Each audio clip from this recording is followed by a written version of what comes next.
Okay. So let us go through it quickly in this session, and preceding sessions as well, because as you guys suggested, it's better to have some kind of a some kind of a practical session as well. So we'll arrange that next week. So we'll go through it quickly. So in this slide deck, what we have is the staying anonymous operational security. So why we need to stay anonymous? So I mean, like why we can't get 100% open in the internet, right? So because everyone have things to hide, right? I mean, there's a certain level that we can expose ourselves in the internet, but we cannot afford to expose 100%. So there otherwise there would not be any privacy. So that is why anonymity is important. So these are the digital footprints that we are talking about, right? The contact information, vital statistics, location, financial, medical, purchases, communication, and browsing. So these are the main things. Oh, there are many other things as well that we consider as digital footprints. And so these are the things that we are trying to secure, or secure in the sense that we are trying to make anonymous when it comes to anonymity in the internet. So can somebody tell me that why it is important to make this anonymous when it comes to the internet and other information? uh, as simple to say, no one could track, so Hmm. that no one could track. It is essential to make this anonymous, or else the bad guys, we don't want our information to go to them as well. Yes, yes, correct. The dance is correct. So that is why it is important. And apart from these guys, there is another, another front is building up these days. I hope that you know about these IoT devices, IoT enabled or connected medical devices, and all that, right? So like earlier, when we are talking about information security and defending our security infrastructures and all, so we mainly concern about servers and all these things, the corporate level things. But now things have gone beyond. So your fridge is now connected to the internet, your car is now connected to the internet, and you are connected to the internet through mainly through mobile. And apart from that, there are connected devices, medical devices as well. I mean, this would be helpful. Like, let's one example that there are a lot of medical devices, especially in Western countries, that if you are a heart patient or if you are suffering from a chronic disease such as cancer or something like that, the doctor can or doctor or any other medical personnel can monitor you remotely. And there are certain instances that they do medications as well based on uh, your blood sugar. Telemedicine, you can say telemedicine. Yeah, telemedicine and all. Not only telemedicine, telemedicine is mainly going through the telephone, right? I mean, like person is No, in. no, the video conference telemedicine. I mean, where the applications will be involved, online applications and each and every prescriptions and everything, not Yeah, from the telephone. yeah. Every communication means. Yes, but there are like certain applications that I have seen them. Like there are certain things like that the machines get connected into your body. Like I mean, let's for example, if your blood sugar get high, and if you are a very critical patient in terms of blood sugar, then there's insulin get injected automatically to your body. There are things like that Uh, in the medicine right now. So what if that somebody managed to crack this kind of thing? So then the hacker can instantly kill that guy, right? yes. Right. So that is why these things are very. I mean, in terms of like medicine and other technical aspects, these are good. But we have to, as security professionals, we have to think the bad aspect of those things as well, and we need to make sure that those things are protected, right? So that is a part of our duty, right? But the thing is that the anonymity, now this lesson is anonymity. Why it is important when it comes to anonymity in a given, in the example that I have gave you?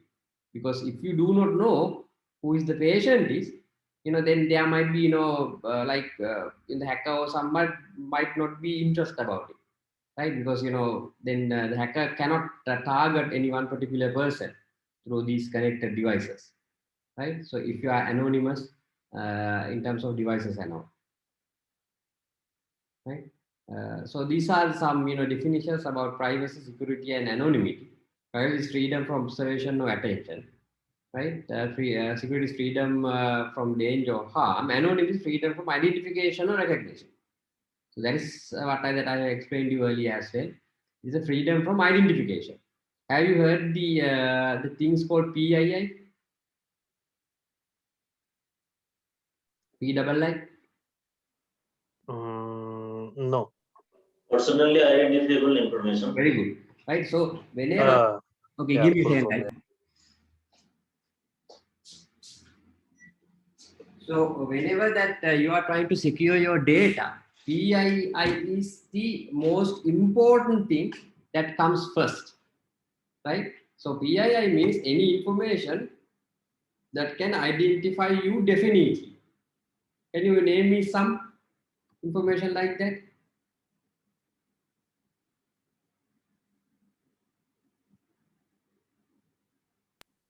The unique ID number, the license number, something like that. Yes, very Personal good.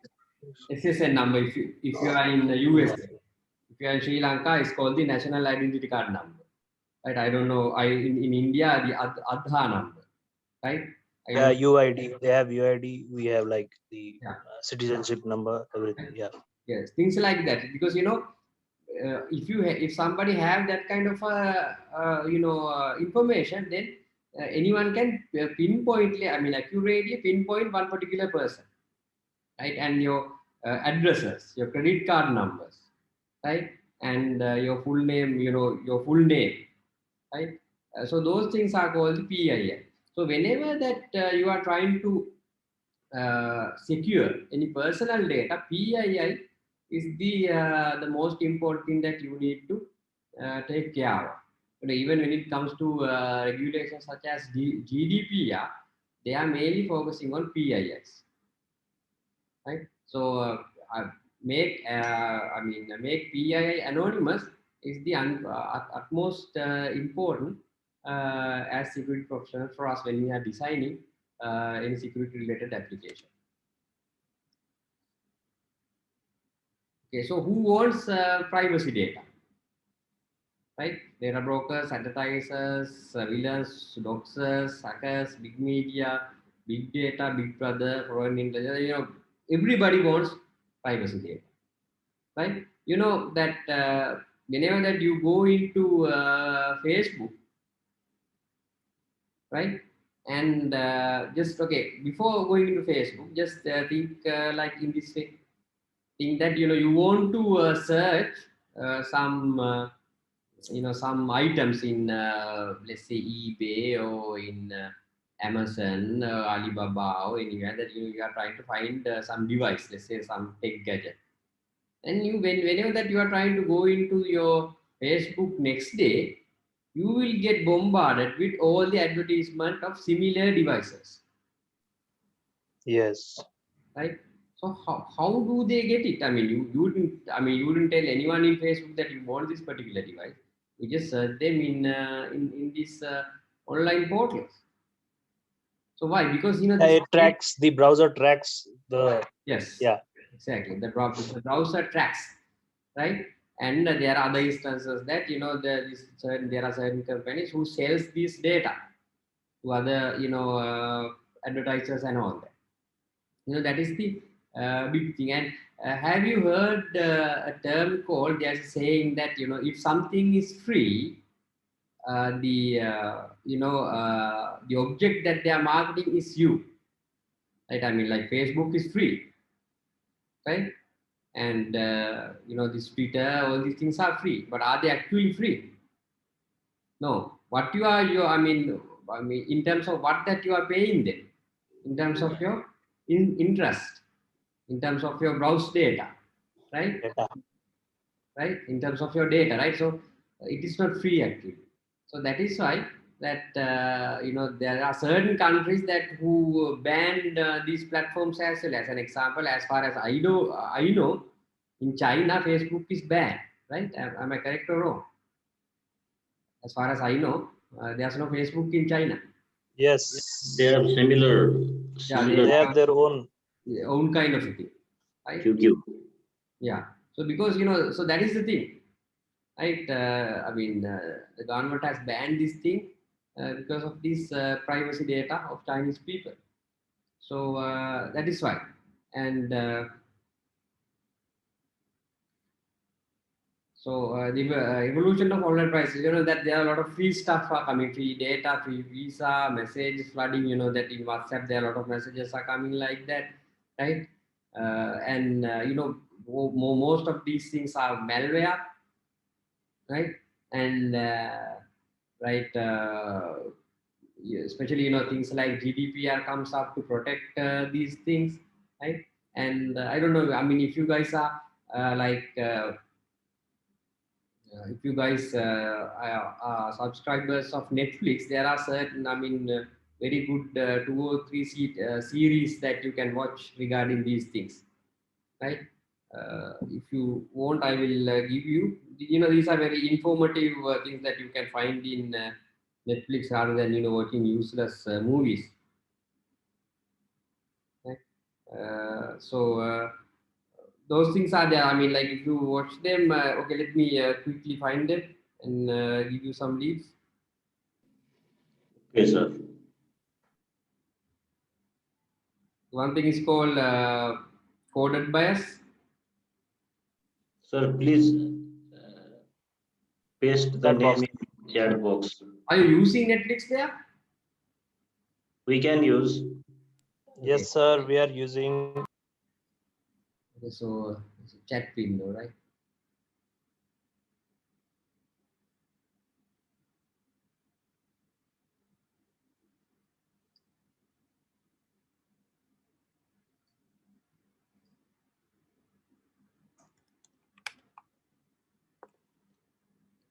And there is let me okay, I'm just browsing them.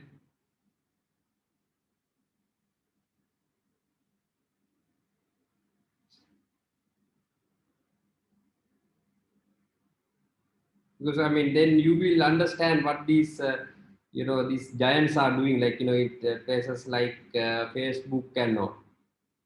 So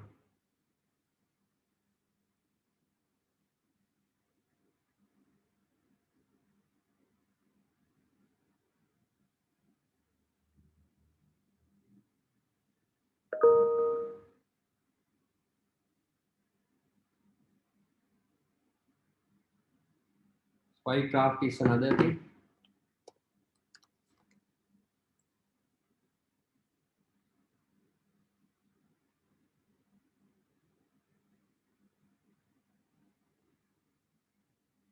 Right? So I will give you some other information as well, after this session.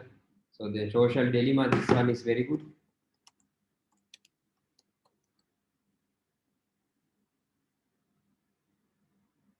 Yeah, great hack is also there.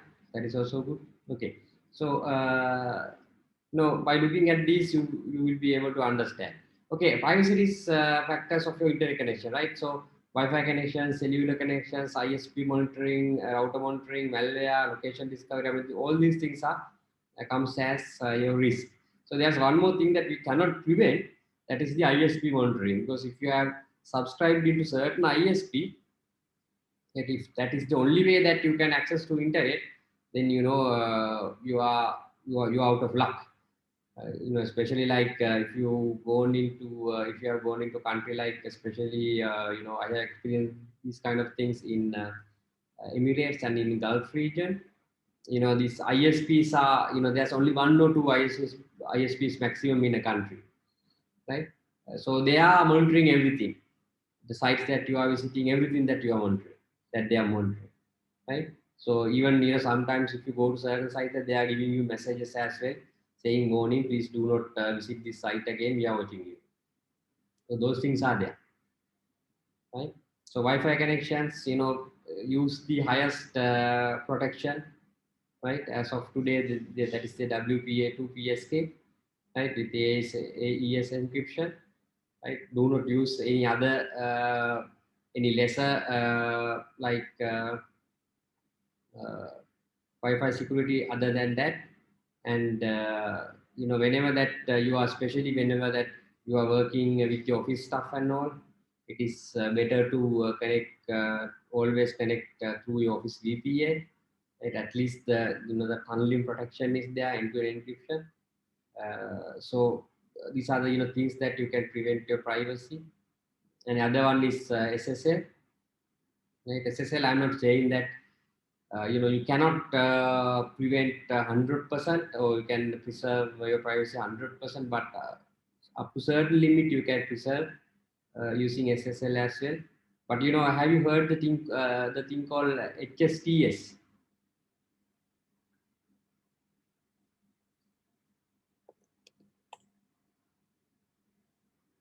Have you heard this term? Whenever that you are trying to browse into a website, it is important to know that where that any particular site has the HSTS. The HSTS means that the end-to-end SSL encryption is there. You know that whenever that you are trying to go to a site in the first go, in the first request, it is not encrypted because that you want to hit the server in order to download the certificate. The HSTS is a technology that builds certain site certificates into the browser itself. So even the first call that you are making is secure, right? So that is they say. I mean, if you have enabled HSTS, that is very important aspect in terms of security, in terms of SSL. And unwanted service. I mean, this is a very common practice in any security measurements. If you are not using any particular service, please turn it off. I do not open up any unwanted avenues for any attackers or hackers,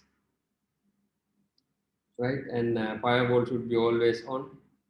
And this one is also very important thing, right? Secure camera and microphone, because you know that there are certain tools and there are certain ways that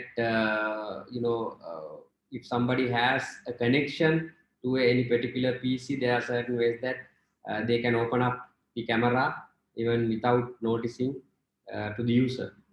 And there are especially kids doing these kind of things, and there's a rumor going on that the things like the Google Home, the Amazon Echo dot and all these things are listening always. We do not know because it is their own proprietary hardware, and which is running on their own, on top of their own proprietary software. So we do not know what's going on. But it's advice. If you have certain things to hide, it's always advised to have some physical board or the physical uh, a barrier or physical some kind of a cover on top of those things, right? Because we do not know what's happening inside these things, right? So understand the privacy risk of web browsing.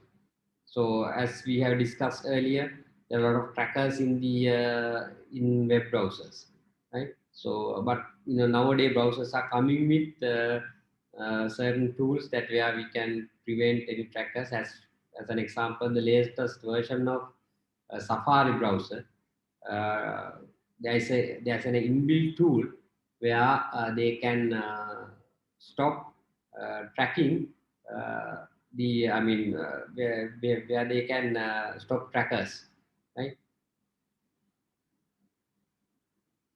And choose a better browser, go to the right site and all that. That there is a browser called. I also used to have that, but I'm not using it anymore. Uh, Browser called there are certain browsers that are coming up which guarantees that your anonymity. Tor browser is one thing, right? So it is by default it is anonymous, or else there is a anonymous mode in most of the browsers as well, right? But this anonymous mode we do not know. They are saying that they are not tracking anything in anonymous mode in like in Chrome and Safari and all that, but we do not know, right? So that's why that there are certain countries like in China and all, they have their own browsers, right, to make sure that nothing is being tracked. I have a question. Yes.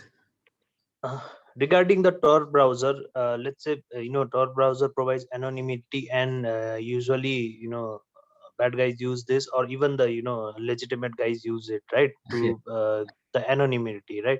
Yes. And it changes the IP address. Correct me if I'm wrong. Yes. Yes. It changes the IP address says frequently, right? And that's why the user is not trackable.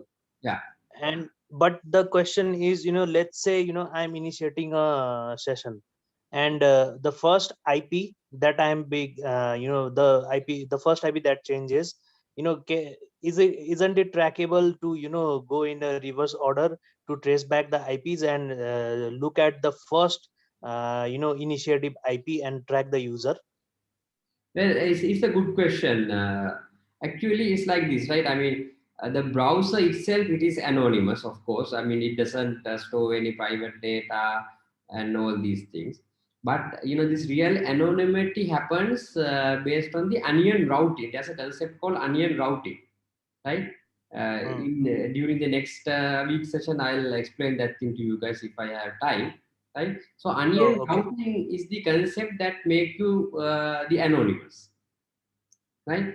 So as you explained that the first request, right? If you are using only the browser without any onion routing, there is a possibility of get track you down as you have explained. But if you are using an onion network with an onion routing, then it will be hard to track, because even by the time that you open up the browser, everything is changed. Okay, so I will explain that about how the onion routing working during the next session or the next week session if I have time. Please remind me that. Okay.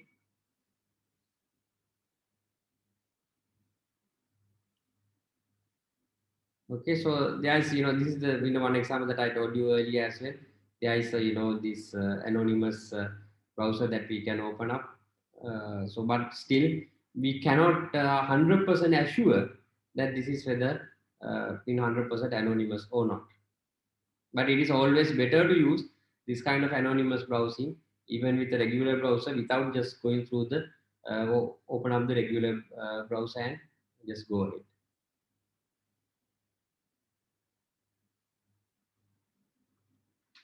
Okay, so the password managers are there, right? So it is advisable to use then again a trusted password manager.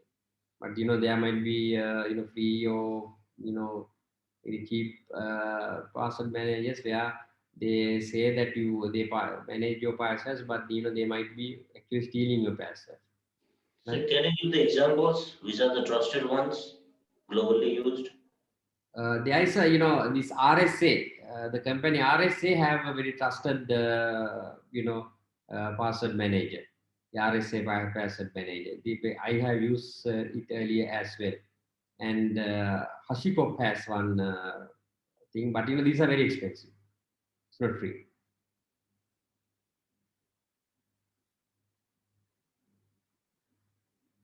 Okay, so this is the Tor browser that we have discussed earlier. So I will explain this Tor network, during the next session. I have some simulations and all that, how it's operating. So I will explain that thing during the next week's session. So email, right? So email is another, place that where it get leak your privacy a lot, because many people tend to think that email is secure. It is not. It's not encrypted. It's very open, and it has a very large footprint in every server that this email hits, right? So it is not secure at all, unless you are using encrypted email, P2P and all that. Okay, if not, it is not 100% secure. So SMTP is plain text transmission, isn't it? That is plain text. And how is the security maintained between the servers? Well, it's like this. It's mainly we pull mainly based on the the credential or the authentication. Other than authentication, that to log into a certain mail client or to a mail server, you have to authenticate yourself, right? So other than that, there's no specific privacy that are being maintained in emails. I mean to ask server to server communication, pushing of the emails. Server to server communication, in that is being secured. You mean in the tunnel in between, right? So that is being secured in terms of like SSL and all the transport layer security. But I'm talking about, that assume that you are managing an email server now, right? And if you are the admin of that particular email server, you can openly see anyone's email. Yeah. Yeah, so that there's no protection, no privacy protection, no anonymity protection in any email server, unless you use a pretty good privacy email. There's a protocol, different protocol for that. PGP.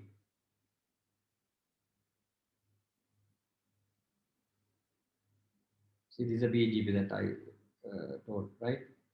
So PGP is one of the best ways that you can write using these things.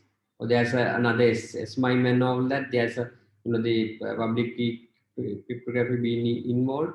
But thing is that I have used this PGP and all for certain time, but it's sometimes it's become a hassle that you always that you need to do the encryption, decryption, and all that. You need to give your keys and all that. That we used to go and open up your email and read it. It's not going to be easy as that if you are a regular user. But if you are a user that who has a lot of extremely privacy data to protect, then you can bear with that and go ahead and implement PGP. None of you guys, I'm seeing that you guys are working mostly in the government institutes. None of you have implemented PGP?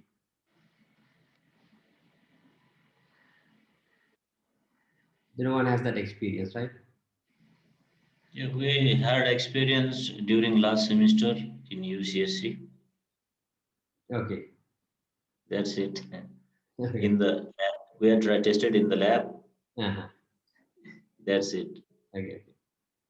But it's if you are a government agent, especially in related to health and military aspects, PGP is the default. It's always advised to use PGP and all.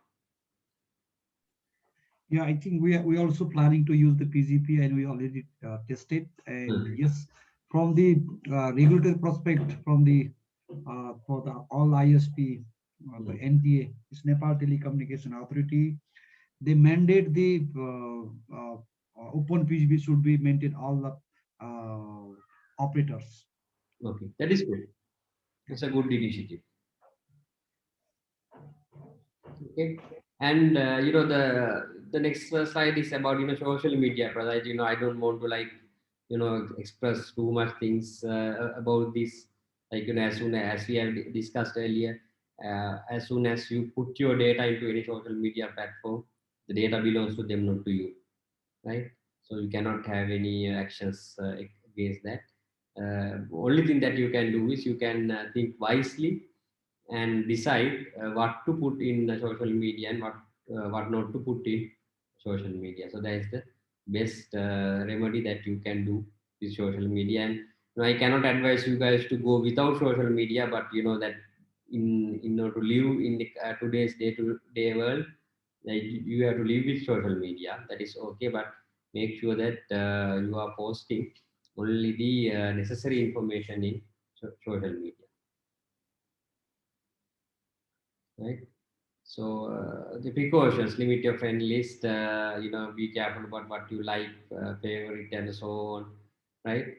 So private messages are not, like even what had happened in WhatsApp, right?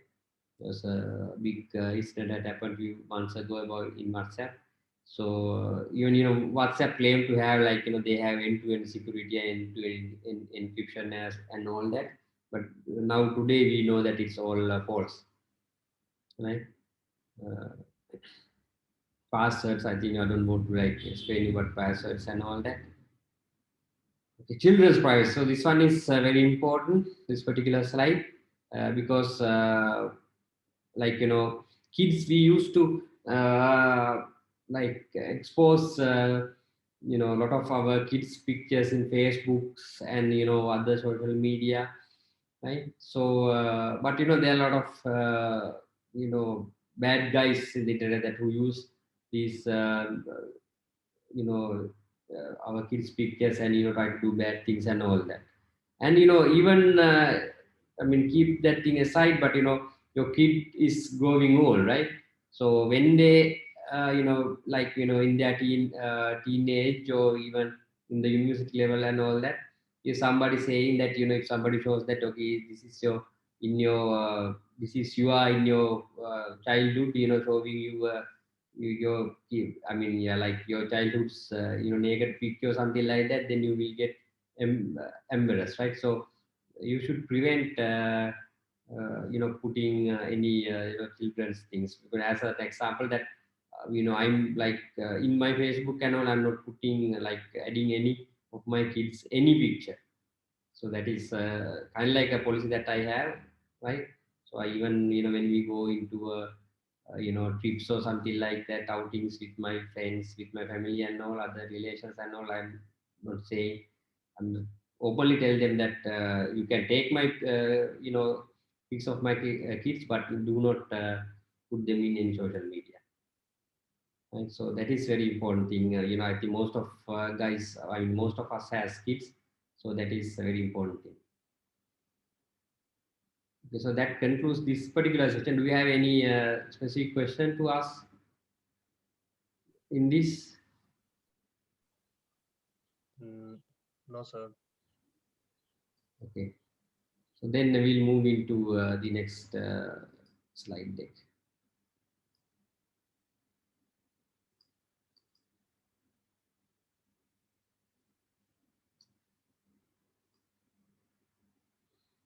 Okay, so this one is about the OSINT data gathering, right? So in here, what we are doing is mainly is understand how we can gather data in OSINT. So we'll go. Guys, I'm like moving bit faster here. So if you do not understand anything, please like pause me and ask any questions. So just tell me that this particular part you didn't understand, right? Because of the time. Sure. Yes. Okay. So I'm moving a bit faster here. So the first thing that you can gather is public facing web servers, right? And social media websites, as we have discussed, newsletters and articles, and code repositories. So this one is very important, code repositories, because you know that even in my previous company we had a situation like one guy just push his code into the repository with a password, right? So there was a big debacle went on. Like it, luckily, it did not goes out to public. It's only the company's code repository. But people used to do these things very regularly, right? I mean, even we are used to have GitHub repositories and all. But accidentally, we tend to think that after some time, we tend to think that this particular GitHub repository is ours, but it's not, because we know we are using the free, most of us are using the free Git repositories. So we tend to, like in our configuration files and all that, we tend to like accidentally tend to push them into the Git repository. So that is all these trackers and people that who are looking for passwords and all, Git repositories is a very good resource for them, because people do these things more often.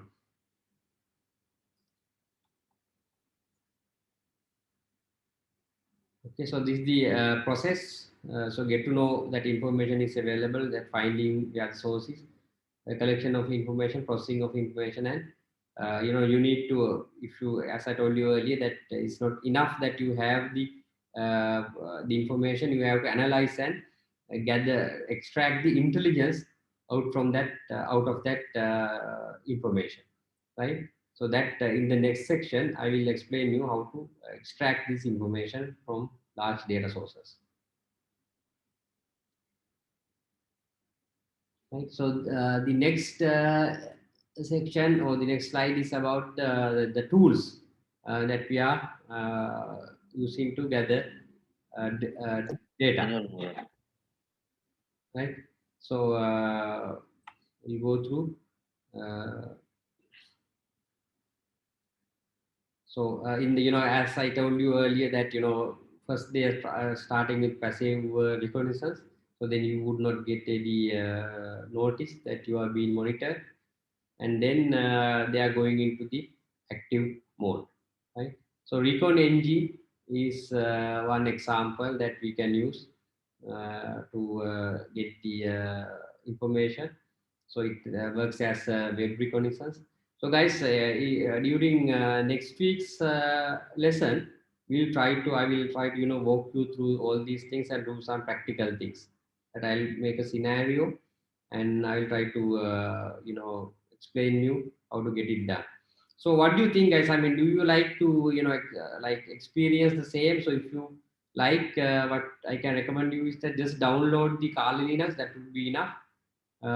So you can do all the exercises along with me. Shall we do it in that way, or shall only I would do it? What do you think?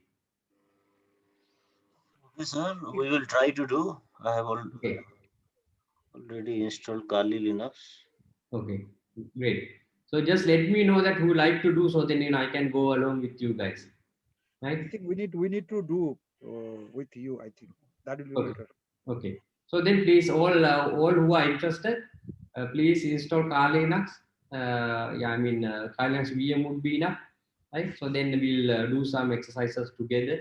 So then you can get more understanding about these technologies and how to use them, how to use these tools and all, right? And yeah, so Recon NG is one, I mean, very useful tool where you can use to gather information.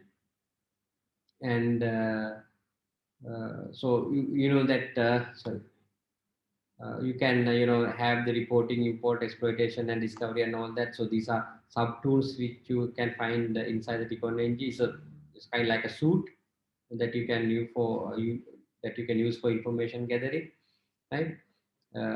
So it has its own database and API key management and all that. Another thing is Shodan. I think we have discussed a little bit about Shodan earlier as well. So this is mainly to get information about your infrastructure, the servers that you are using and all these things, the device intelligence, right? So we can detect the servers, the webcams, surveillance, routers, all information about routers and things. Apart from that, going further, we can know about vehicles as well, the vehicle information as well. There are a lot of things that are going. That even there are certain certain hackers manage to steal cars even without touching the key. That most of the cars nowadays have that intelligent smart key, right? So what they are doing is These intelligent smart keys, they have a mechanism called, a communication mechanism in between the car and the key. It is called, this one time, or the OTP, one time passwords, right? So what they are doing is they are coming near to your house, and they send a signal to your car key and grab the reply message into their device, and then they reply it back to the car. So the car thinks that key is nearby, and you can open the car. Isn't it through Bluetooth connection? Sorry. Isn't it through Bluetooth connection? Bluetooth? No, it is not Bluetooth. It is some kind of a radio wave connection, but it's not pure Bluetooth that we openly use. It is RF. It is a radio frequency that it is using, but not Bluetooth. Okay. So I mean, that there's a guy called Sami Kamka, as I remember. Like, let me search about him. I mean, he's a great hacker, and he demonstrated many of these devices. It's better that if you can follow his thing. Yeah, his I'll tell his name here. In Facebook or in Twitter? Just go. I mean, he's a public figure, right? He's like demonstrating many of these tools that you can use. Actually, he's not a hack. I mean, he was an ex-hacker, but he's not hacking anymore. But then he came into the defense industry now. Defense is that how to protect these things. So he used to explain things like in DEFCON and all. He's demoing most of his hacks, especially with hardware devices, not only software. So he's a good guy to follow if you are in this industry.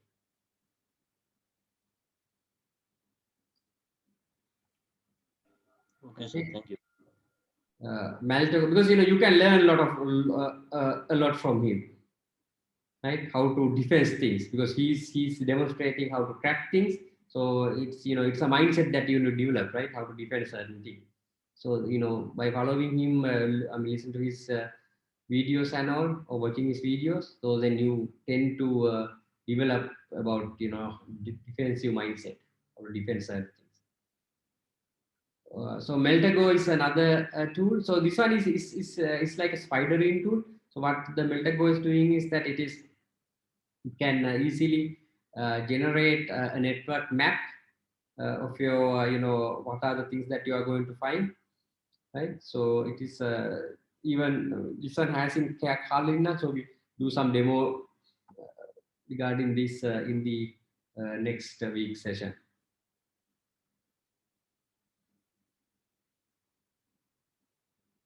The Harvester is another good tool. This one is also in Kali. Right? So it's good in email and domain related information. So it's it's written in most of these tools are written in Python. It also have some PGP key servers and all. So we'll do some and the recorded future is also there. This one is a prediction tool. So the recorded future. So what it can do is it's more or less like a defensive tool, but you can use it in an offensive way as well. So what is mainly doing is it predicts using AI and ML methodologies. It predicts what are the threats that can come in future in a certain platform. So what they are doing is they are coming into those conclusions by analyzing the previous data.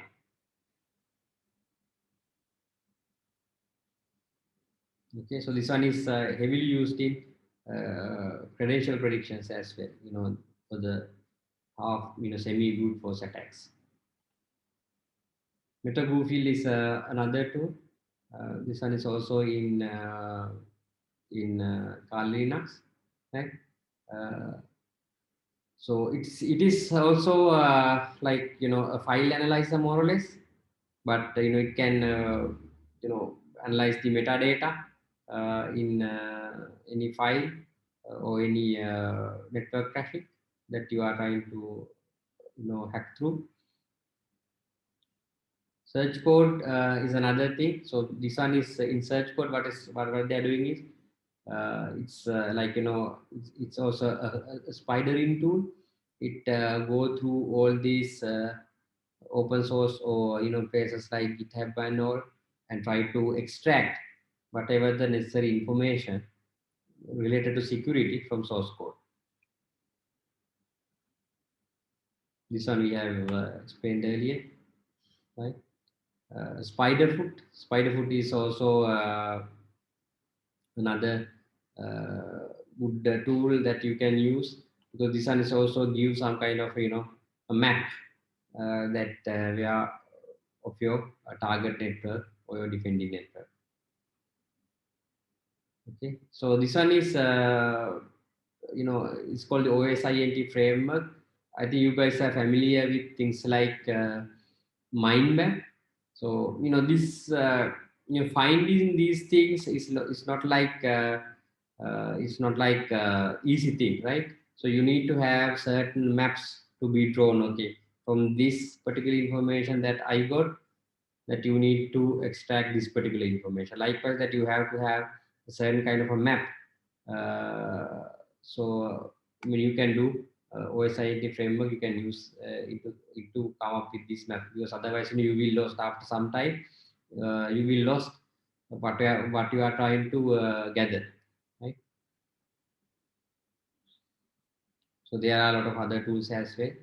So I hope that you know, you are, I mean, you get understanding about these tools. You don't have to, you know, remember these tools exactly for your exams and all, but it's important that it is important to remember to do certain thing. What are the tools that you need to use? Okay, so we'll do some practical sessions next week, and you'll get some insight information about it. Do you have any questions regarding this session, guys? Yes, sir. Now we need to practice the tools. Then only question will come. Okay. So, okay, so the next session I think is about you know, how to use this gathered information, evaluating and classifying data. So before we going into this, let me have a very small break, 5 minutes. Okay, sir. I'll drink some water and come.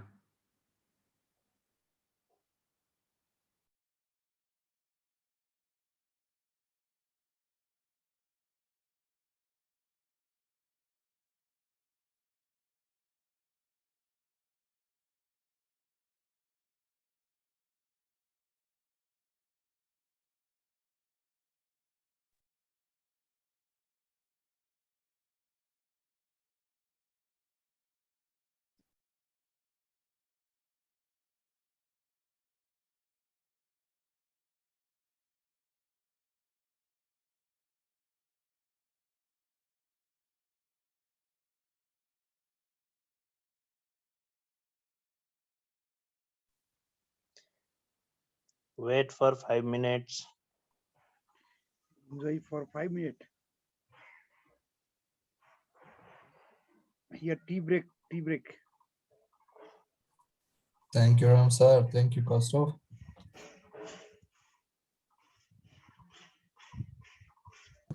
Not tea break. You like black tea or milk tea, or what do you like? Food break. Hot lemon or lemon tea? Water break. That is also fine.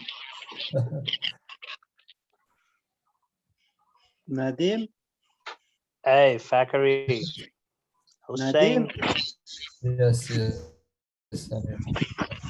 Oh, Hussein. یگان گلاس قهوه در لیمون ده. خدا کام ببینید. او This بچه is کرونا نگرفتید؟ نه. I'm باور Corona. امیر روزا ما حسین. وضعیت خراب است حسین. و خدا که کسان نکنید. الو حسین give me Yes. the coffee biscuit.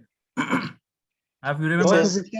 this is I'll like, you give. know, when the teacher leaves the classroom, the students starts making noises, right? Yeah, Yeah, yes. especially the naughty boys.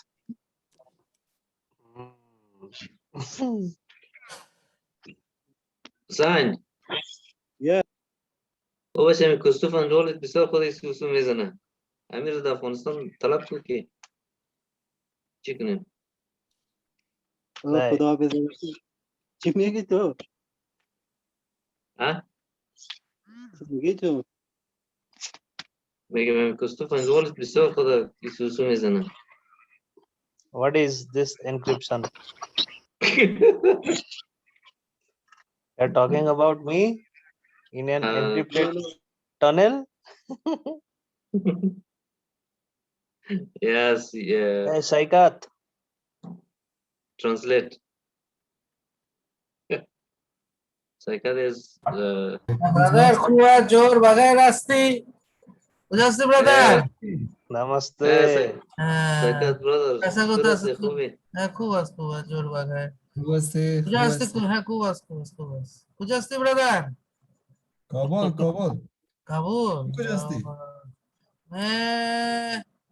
دیناسپور هستم دیناسپور my hometown घर هستم غار هستی. घर هستم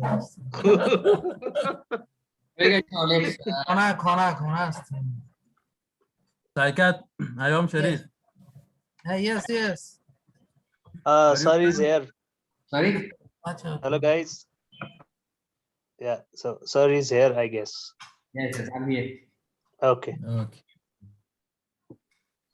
Hey guys, so guys, one more question. I mean, when is your exams are starting?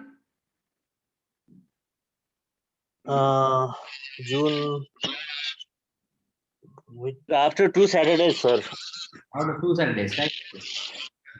June 12, I think. June 12. No thinking. Routine has already come. Why only thinking?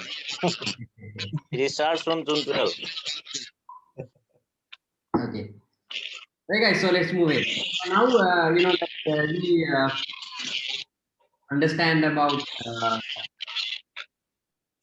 like, you know, we understand about, you know, how to gather data, you know, the tools and all these things, we just skim through those. But, you know, having this data extracted from these sources are not enough, right? Because, you know, that when it comes to big data, I mean, this would be a certain big data scenario because you would be having heaps of data, but no point of having this data unless we cannot derive some conclusions from this data. So that is the section that we are focusing in here, right? So it even it says the capability of collecting and processing OSINT is not enough, right? So the intelligence must be extracted from this data, right? And so the one good example of extracting this data is using machine learning technologies or big data analysis technologies, because okay, let me ask you one simple question. You know that can you let me know, I mean, the difference in between an analysis that we are conducting using machine learning and a traditional statistical computing or statistical methods?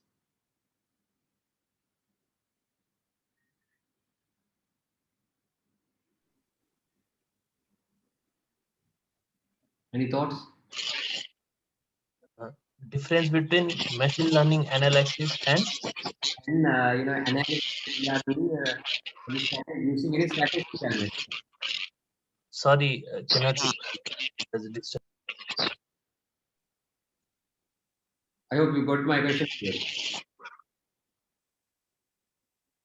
machine learning analysis and statistics.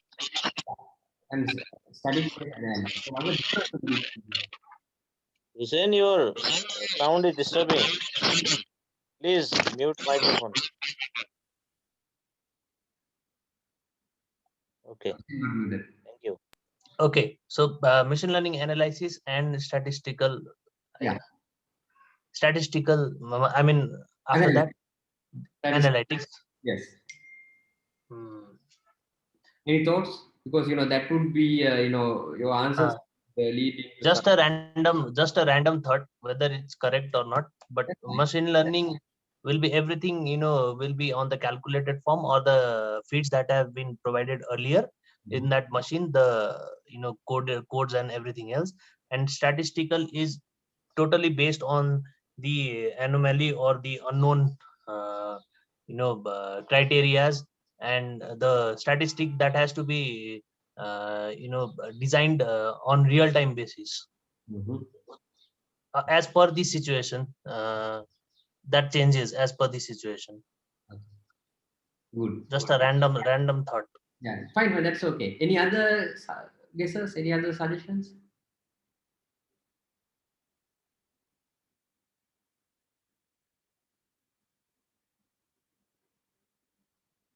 Machine learning may be helpful for the for analyzing the future trend, how it will go by experiencing the past.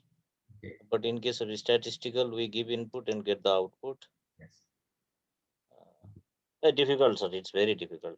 Yeah. Please, we want answer from you. It's like this, guys, right? It's somewhat correct, people, your answer.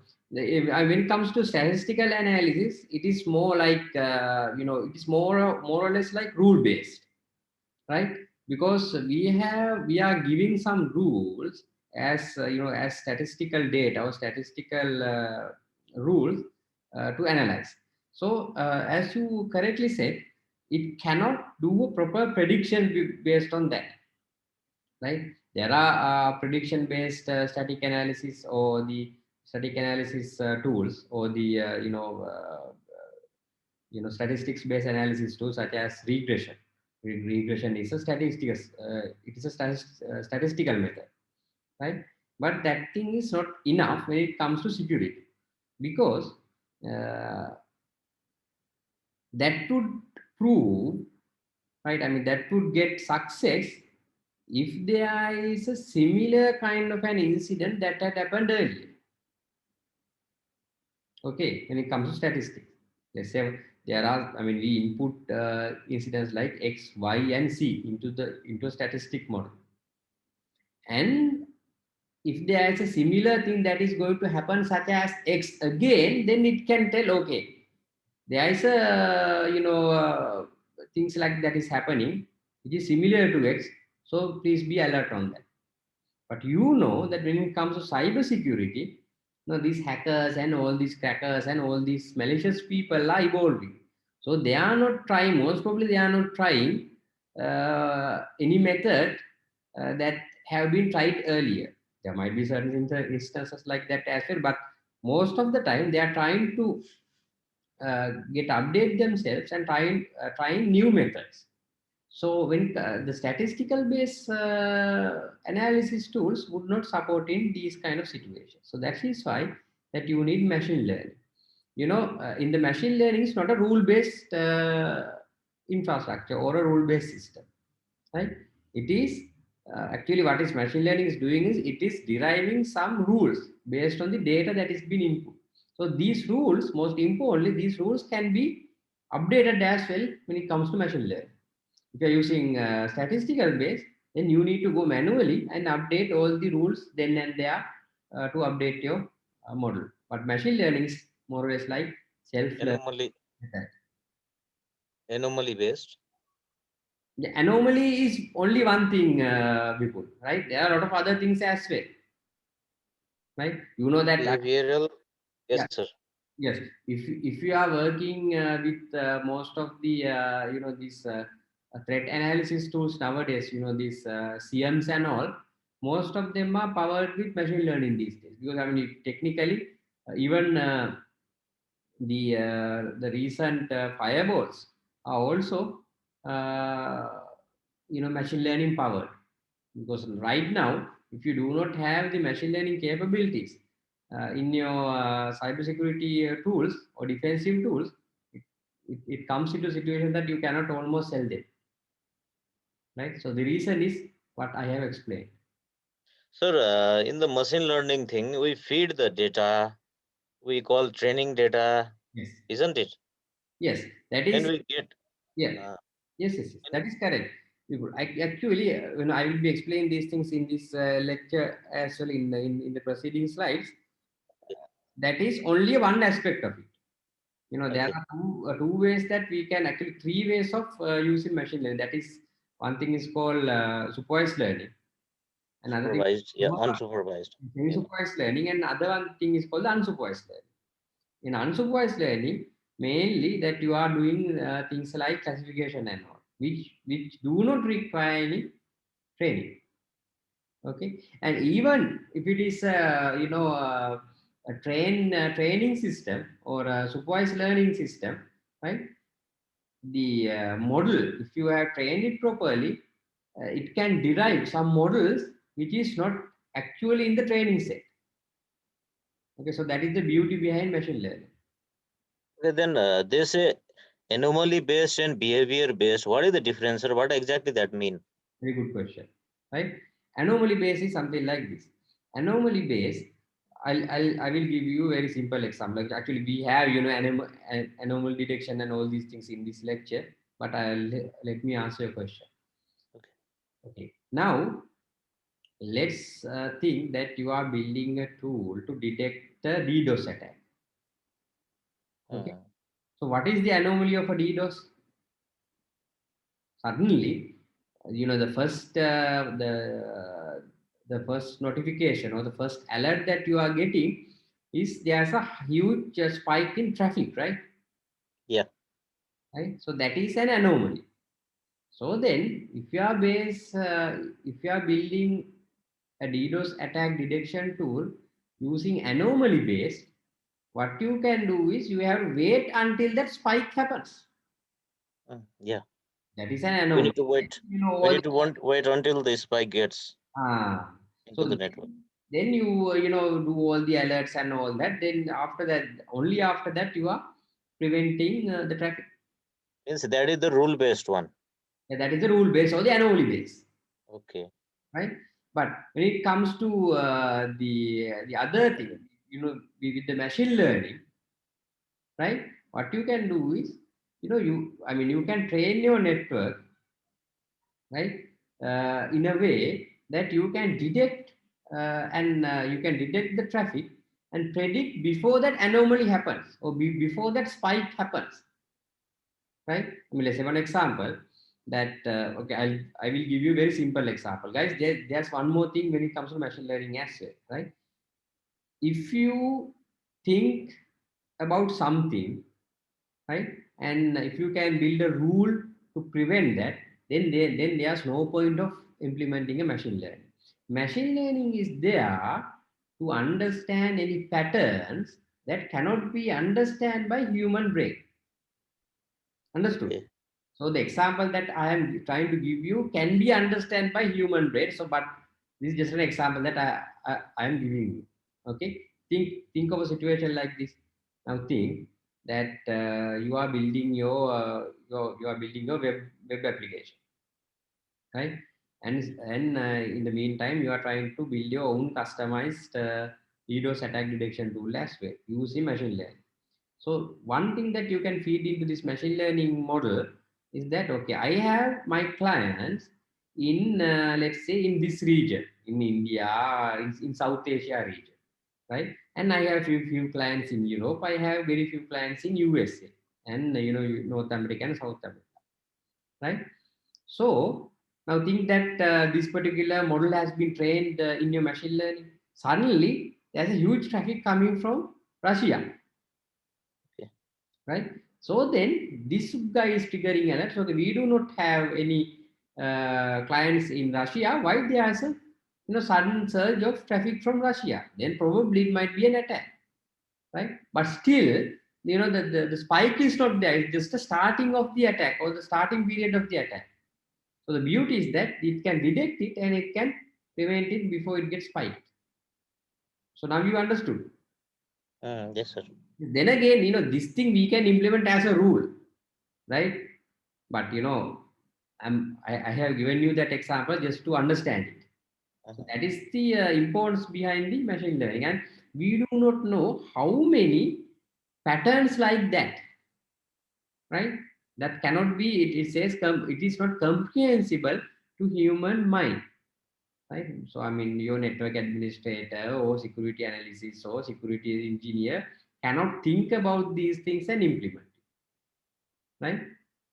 So that's why that the machine learning things are very important when it comes to the anomaly detection and cyber security.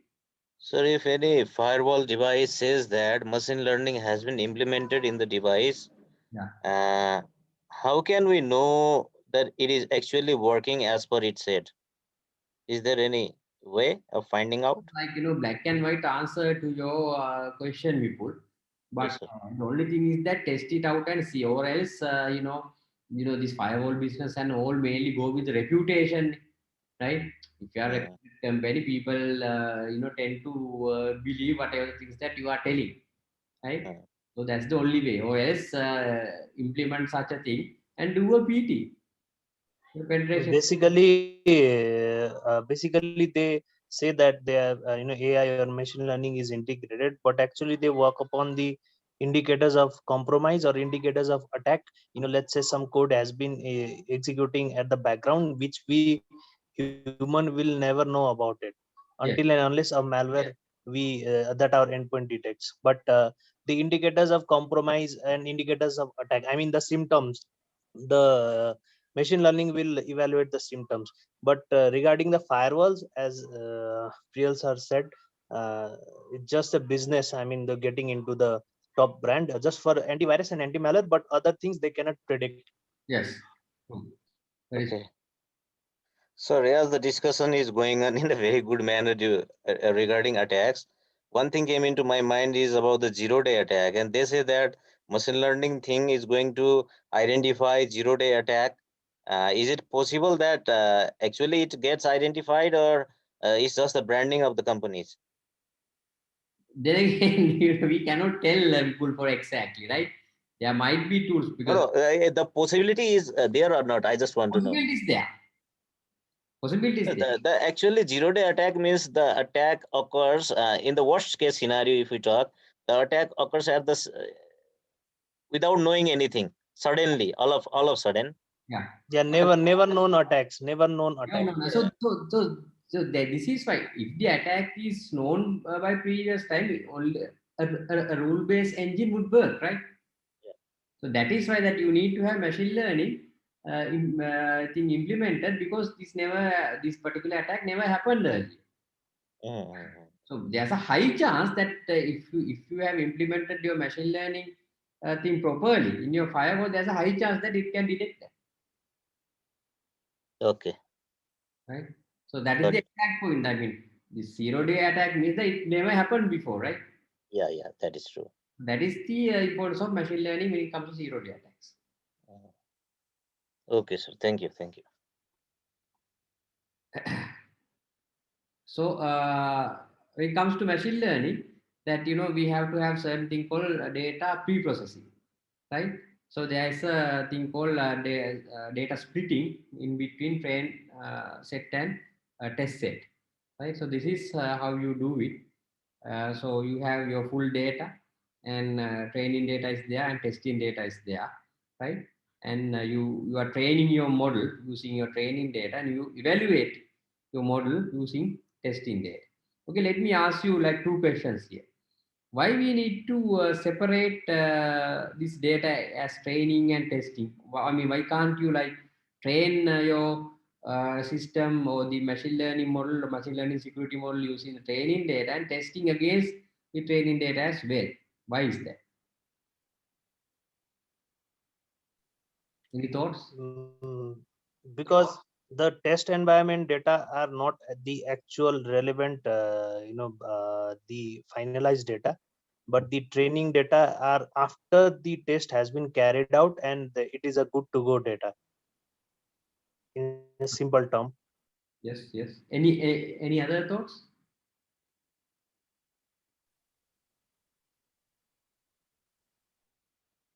Yeah, we would like the training data are the previously known data, the known results, Yeah, yeah. and we are feeding them, and we are actually finding out by testing, actually finding out if it gives the same answer or not. Yes, yes. So that is, like, more accurate answer. It's like this, right? When you train data, like, when you train your model using training data set, the model knows about this data set, right? So there's no point of training or testing your trained model using the same data because the model knows about this, right? So, and it is giving very high accurate result. So this particular thing is called overfitting, right? Overfitting happens whenever that you are trying to test your network using the trained data set. So that's why that you never train your model using your test data, and then you test your model using the test data. So then you can determine how the you can come to a conclusion about how your machine learning model behaves into a new data set, right? Because in the production environment you won't get the same data set again, right? It will be anyway new. So this testing against test data set is very important when it comes to the accuracy of your model, right? And do you have any idea about that? How do you need to split this data in which percentage? Any thoughts? Yeah, the box shows training data is 2 times. 80%. Actually, the old school theory is called the 80-20 rule.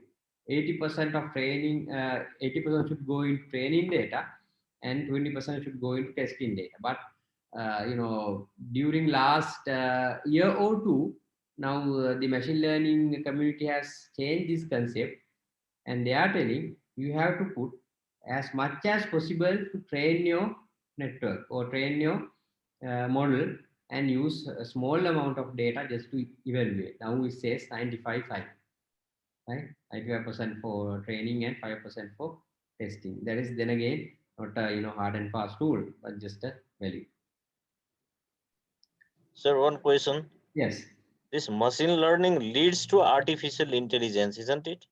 Yeah, that is a good question that you have asked. It is like this, guys, right?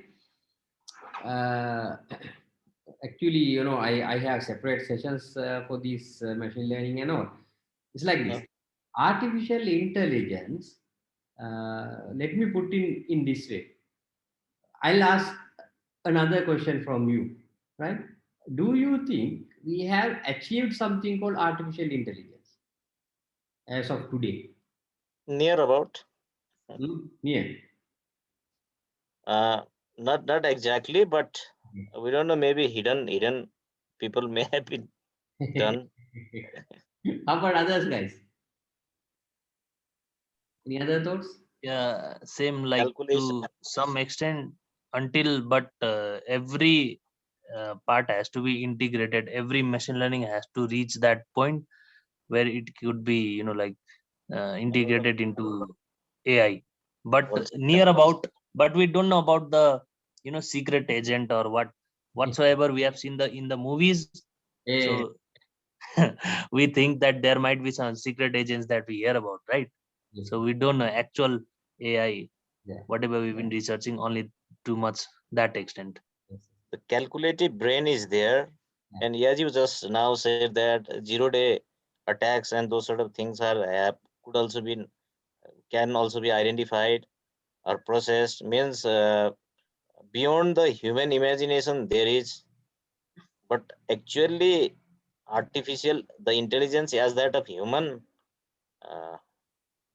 not yet been achieved. Yes, yes. Okay, guys. So it's it's a good conversation that we are having here. Okay, let me explain in this way, guys. To simple answer, we have not achieved artificial intelligence yet, and we are not even near to that, right? But what we are using now is something called a narrow AI. Narrow AI is something like this.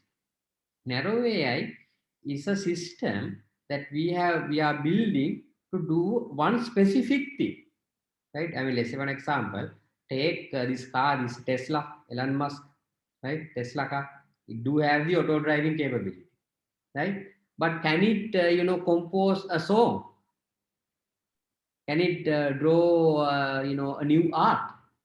No, right? It is only specifically designed, trained, and developed to do, to do the auto driving. Just to make sure that there's no collisions, just to determine how the next car is going at which speed and all these things. So safely drive from point A to point B. And if you take, one another example, have you heard the artificial intelligence system called DeepMind, or the the AlphaGo? No, sir. Okay, Go is, I think I don't know whether you guys are playing Go. Go is kind of like, a very popular game in China, Korea, and this part of the world, right? It's a same as chess or something like that, but it's more complex than that. So the people tend to say that there are I mean, there cannot be any machine that can be a go master or a go player or a top go player, because the number of moves that you can make in Go board is equal to the number of atoms in the universe. It's almost infinite. So because of this, people tend to say, okay, there can be computer models where where it can beat human competitors, the chess and all, because the number of moves are limited. But in Go, it's not like that. So this particular challenge being taken by Google, and they have opened up a new project called DeepMind.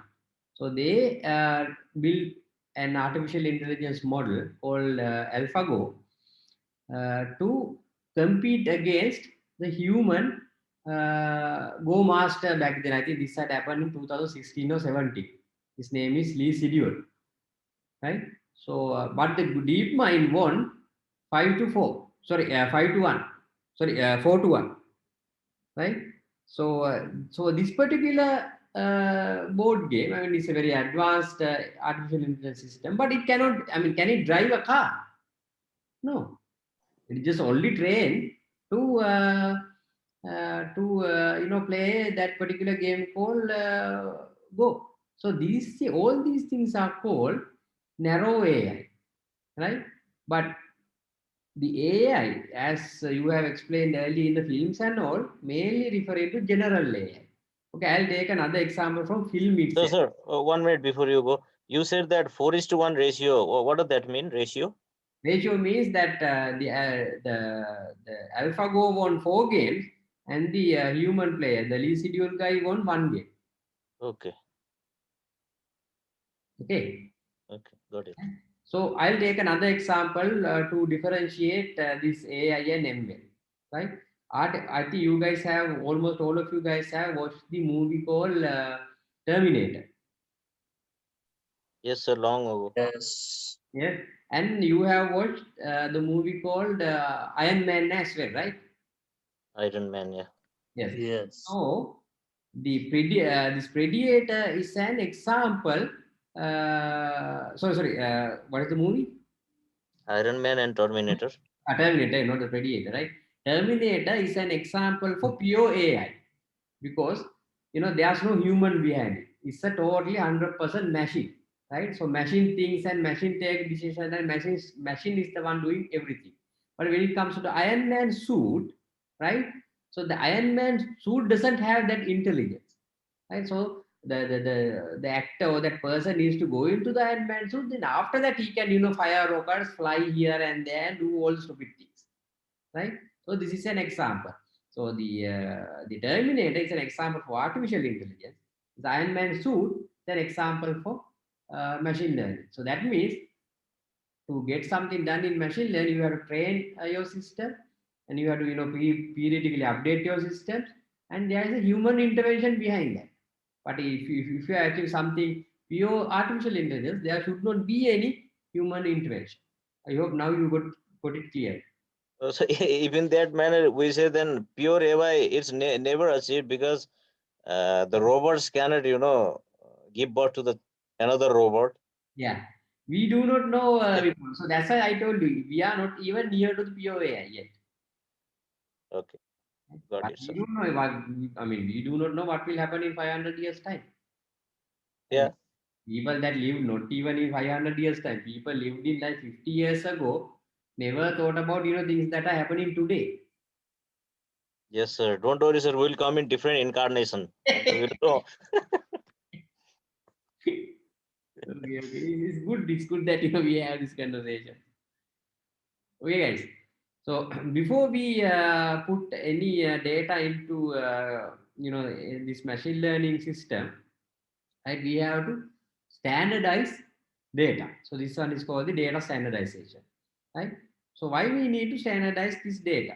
So normally we are standardizing this data in between 0 and 1. And one more thing, that when it comes to machine learning and everything, we have two types of data, right?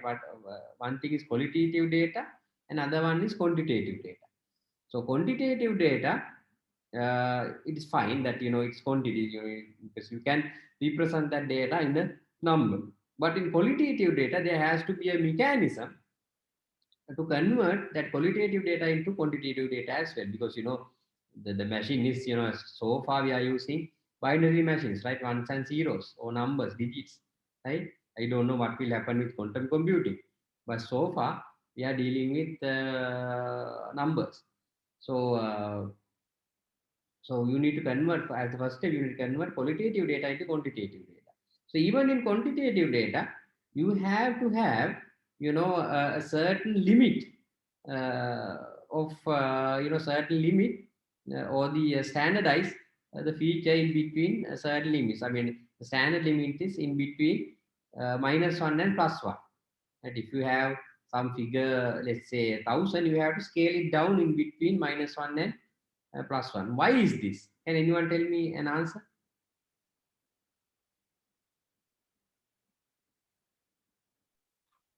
Between yes and no. Sorry?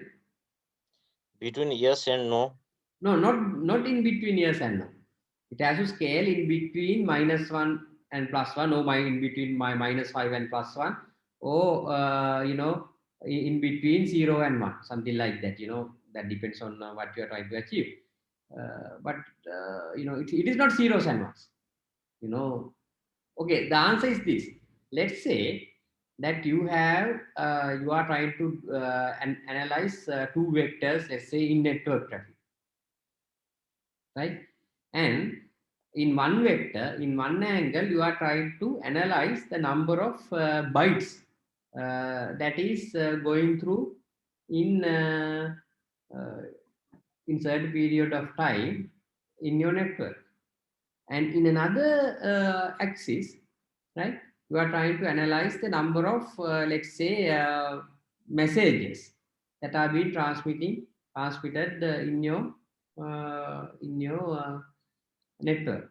So this number of messages might be 10, and the number of the number of bytes might be 100,000 or 1 lakh, right? So when you if you try to input this data into machine learning system as it is, what would happen?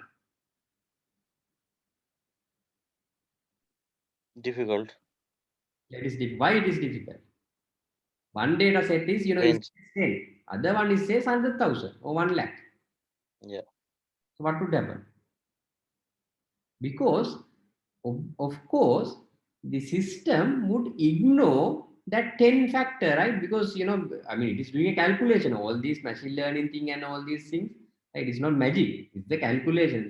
This multiplication and all that, the things that we are doing with data, right? So automatically it gives a high bias to that variable with 100,000, because if you compare 100,000 and 10, the 10 is negligible, right? So the the factor or the vector or the data factor of saying a number of messages that are going in this network would get disqualified automatically or would get neglected because of that value. So what you have to do is you have to take that number 10 in between -1 and +1, right? Let's assume that it takes minus 0.92, and you have to take the 100,000 in between -1 and 10 as well. So this thing is called the data scaling. Then all the data vectors would have the same effect. I hope now you understood it.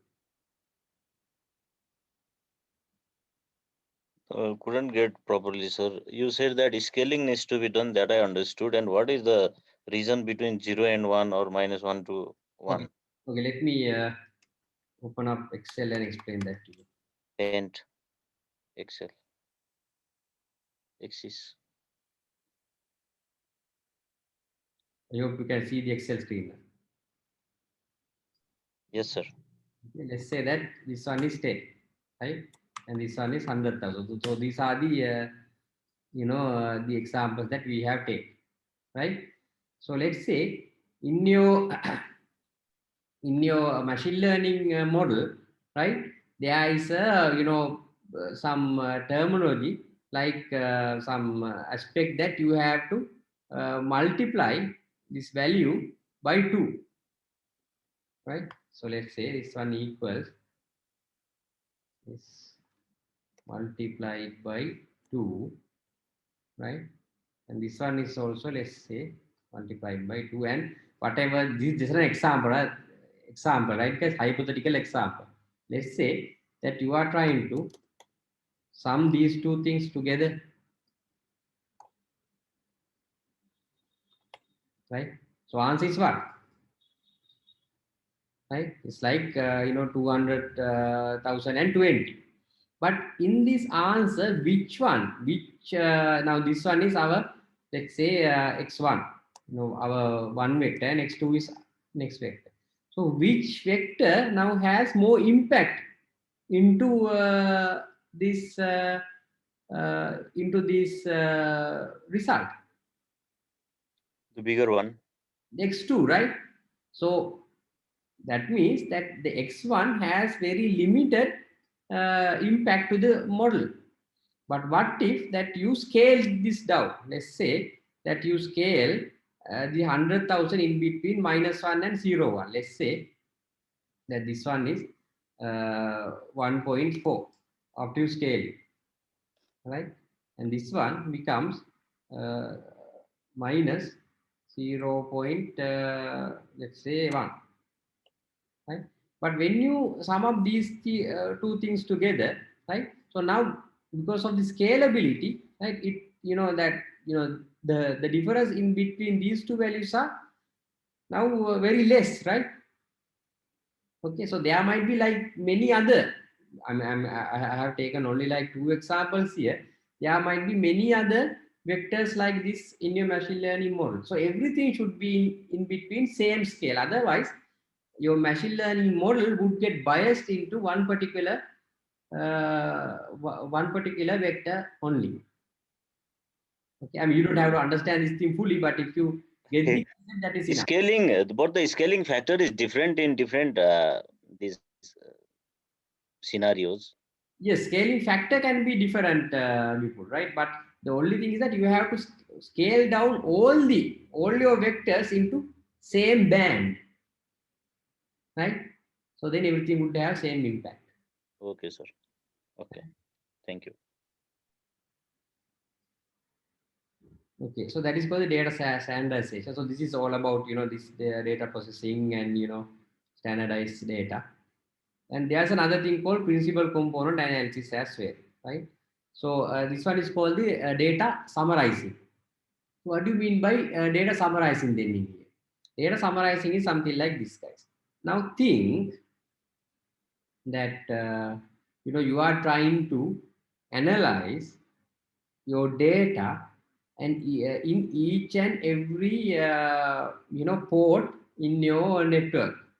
or in your machine, right? So how many ports that you have in your machine which can be open? 65535 up to. Yes, very good. 65,000 something, right? So if you are trying to analyze that kind of a data, right, then it means how many data vectors that we are talking about here.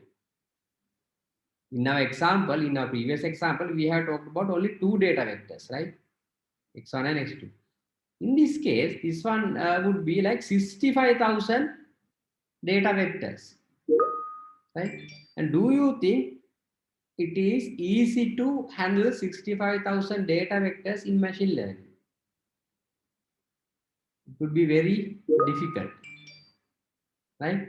Because in my experience, I worked with several machine learning models, and I worked around like 100 or 200 data vectors in order to just to train your new model. It will take few days. So now think about 65,000 data vectors. It would be very hard, right? So then what you can do? Any suggestions?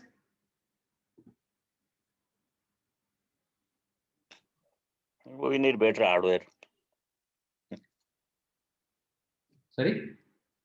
Supercomputers, better hardware. Okay. Any other suggestions? Could not get the question actually. Okay, it's like this, guys, right? Now I told you that I worked with several machine learning models which has only like around 100 to 150 data vectors, right? In order to train these data models, it took few days, several days to just to train the model, right? So now think about our example. Like in our example, we had how many data vectors? 65,000 data vectors, right? So you know that it's almost going to be impossible to analyze, put all the 65,000 data vectors into machine learning model. I'm not saying that we cannot do it. We can do it, but it will take a lot of processing power and time. So what we can do about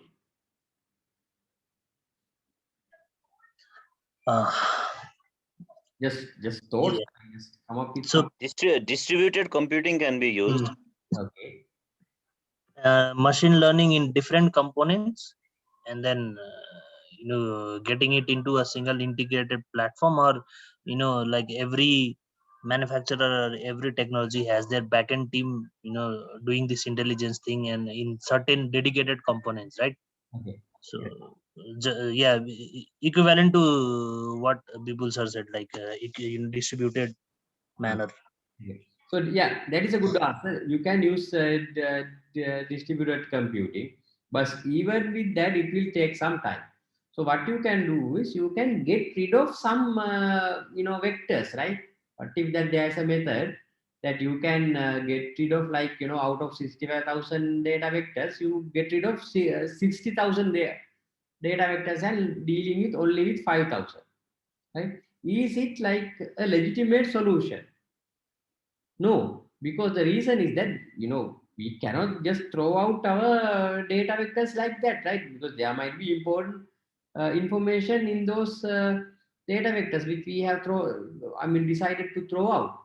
So what you can do is, using a technique called principal component analysis, you can reduce the number of data vectors, right? You can reduce the number of data vectors by, in a way that you are reducing it in a way that you still take the effect of these data vectors into main vectors.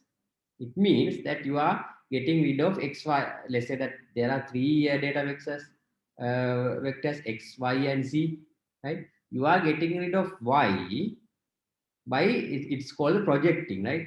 I think I have this example. It's called projecting y into x.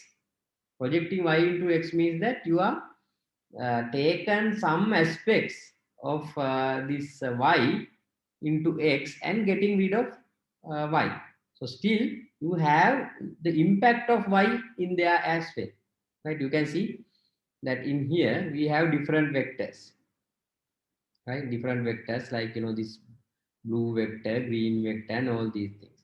But we have, in this example, we have taken it down on only into two vectors, PC1 and PC2. But still you can see some aspects or some information about that, the vectors that we have get rid of is still here, right? That is okay if you do not understand it, because these things will not come into your into paper and all that. But only thing that I need to make you understand in this particular lesson is that using principal component analysis or PCA, you can get rid of certain data vectors, not by not giving up all its features. Okay, if you can understand. Sir, Yeah, some of the without losing. some of the important features may be missed. That may happen, sir. Yes, some of the important features may be missed, but if you do, to make this understand properly, guys, you have to have a certain mathematical knowledge about something called eigenvectors and all that. So I'm not going into deep into that level, right? Eigenvalue, eigenvector, everything forgot, sir. Sorry. Eigenvector and eigenvalues. Yeah, eigenvectors. You heard about it? Yeah, we had heard, but forgot, sir. Okay. Eigenvalue, eigenvector. I heard somewhere in mathematics. Yes, it is mathematics, right? It is in mathematics. So yeah, Kaustubh was asking something, sir. So using eigenvectors No. and eigenvalues. I was saying that the gist is to collect some percentage of the data without losing its essence or features. Yes. The summarization. Yes. So that is, you're summarizing things. You summarize your data vectors without losing the important aspects of other vectors. So that if you can understand that thing, that is enough. Okay. Sure. Yes. Yes, sir. Got it. Eigenvector and eigenvalues.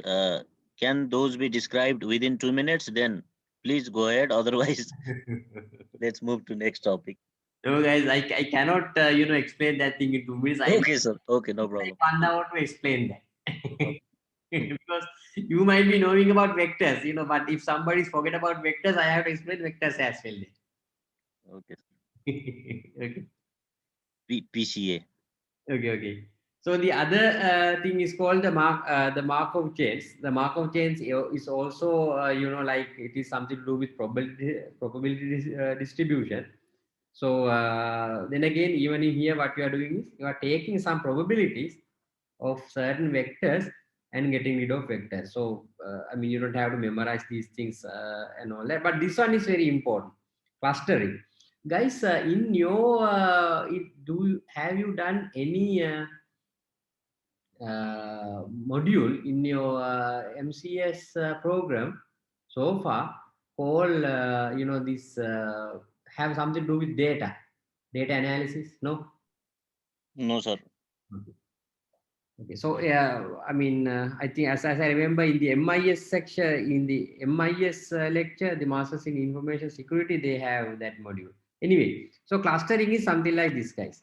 I think people, you also mentioned about there's a mechanism in machine learning called unsupervised learning, right? Yes, sir. So clustering is something like an unsupervised learning. What you are doing is, let's say that you have, a clustered data like this. What you are doing is applying certain principles. These principles are called, the K-mean is one principle, and other principle is called the APARI, right? So you are applying certain principles and cluster this data into certain segments. Right? So that is what you call the clustering. Now, in the beginning, it's scattered all throughout your play, but you can apply certain clustering mechanisms which is related to machine learning and cluster them into these things.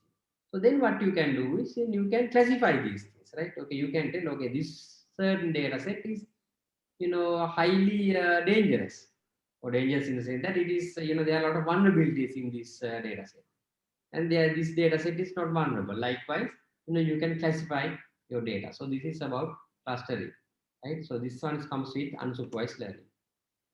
At the anomaly detection, we have Sir, listen, sir. Yes. This very subject which we are learning, its name is data mining and open source intelligence, Which one? which you are teaching right now. Yes. Actually, it's not data mining. It's Sorry. data analysis in open source intelligence. The name is data mining and open source intelligence. I see. Okay. I mean, it's more or less like same. Actually, the I mean to say that you are asking about if we have studied this thing or not. The subject actually we need to study in this subject only. As yes, for the I mean, you don't have to like spam all these things for the exam and all, right? Yes, If you know, okay, if you know this aspect, that now you know how to gather data, right? yes, sir. And you know that you cannot use that data as it is to analyze this data, right? So you need to do some kind of processing before you analyze this data or before derive any conclusions. So this particular lecture is about that. The clustering, yeah, I got it. The means I said that we are yet to study that data mining thing. The clustering done over here is based on the certain properties, yeah. Yes. Okay, we are just learning about the clustering only. Sorry? How the clustering is done and those details we don't need. No need. If you know, if you know what is principal component analysis, that is enough, right? If you know how to segment this data, if you know how to train your model, how to segment this data, that is enough. And when it comes to clustering, if you know what is clustering, that is enough for this one, right? Otherwise, this particular lesson will go into a different dimension. Okay, sir. For example, if in our exam the questions come saying, in order to draw a diagram of that training data and test data, and also there might be a sub question saying that how much % of the training data and test data are to be considered, then what we are going to consider, 80-20 or 95-5? That is, there will not be any questions like that because it is subjective. Okay. Questions like that, but there will be a question like that. Why you need to separate, training data? Okay. Yeah. Okay, if you need, you can go for the recent trend 90%. Yes, if there's a question like that, you can reason out your question. Sorry, your answer. Okay. Okay. Yes. So this one is anomaly detection. I think we have discussed about it earlier, right? And so these are the data analysis applications, right? Most of these applications are like AI and ML based. If you study them a bit deep, right? So you can see the voice impersonation. There are a lot of tools that you can train your voice in a way that you can talk as of another guy, right? And deepfake is a big problem these days. Yeah, it is creating a hoax, and because it is we when we see the video, we feel like it is the same person, it is the actual person, they are the actual person. It is happening with celebrities and other famous people. Yes. So Voice impersonation or deepfake? Deepfake. Yes. What is deepfake, sir? Deepfake is something like this before, right? This one is also based on machine learning. Deepfake is that you can take a few videos of, let's say, Joe Biden, right? And you can have your face as well, by as an announcing something. Let's say that you are announcing that you are trying to attack China tomorrow. Okay, and you record that video using your webcam, and you have certain videos of Joe Biden addressing some other thing, some other forum or some other thing in a set of different videos. By using deepfake, what you can do is you can train this Joe Biden's video in a way, that lip sync and everything should be there. When you say something, that his lips and all these things should, appear in that way. So using your facial expressions, you can train Biden's face in a way that Biden is saying that he is going to attack, in his voice, he's going to attack China tomorrow. Okay. Now you understand? Got it. Right. So there are anti-defect detection tools are coming also as well to determine whether this one is a authentic video or a fake video. I posted a link on this chat box where there is no Thank Obama you, talking, Roshan. but that Yeah, is Roshan, deepfake. President. Yes. Thank you. Okay. And lie detection is another thing. Facial recognition, you guys know about this automated chat box, image augmentation, fake content generation. So I mean, fake content generation is, you know, it is another, I mean, good thing, like not a good thing. And people are using it in a good way and bad ways as well. So there are News media does this. yes, yeah, right. So there are a lot of things like that. Okay, so these are the applications that you can use these things, right? And you know, the social mappers, right?